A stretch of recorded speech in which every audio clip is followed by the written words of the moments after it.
ও বিলকিস, খালি কি এখানে সাজো ঘষো না ডিউটি ঠিকঠাক মতো করো? হ্যাঁ, কেটে আর কি করলাম, আমি তো ঠিকঠাক মতো ডিউটি করি। এই যে কয়দিন পালাই যায়, দেখো না এগুলা? ও স্যার, সে তো হাঁস খেতে গেছে। এখন থেকে স্যার ঠিকঠাক মতো ডিউটি করবো, কয়দিন পালাতে পারবো না। হ্যাঁ, ঠিকঠাক মতো ডিউটি করো, বুঝছো? এবার দেখেন আমি কি করি, এই জেলখানা থেকে সব মাটি উঠাই নিয়ে আমি একদম জেল থেকে পালাইয়া গর্ত করে একদম জেলের বাইরে চলে যাবো গা। সামনে আমার শ্বশুর বাড়ি, হ্যাঁ, লাইট আয় পড়ছে। ও স্যার, আজকে যদি 31 তারিখ হয়, কালকে কি 32 তারিখ হবে স্যার?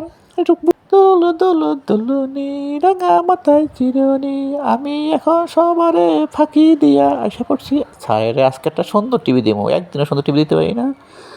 এই, আমি তাই আমি আবার জেল পালাই। আমার তো চেনা না, 100 বছরে 300 জেল পালাইছি।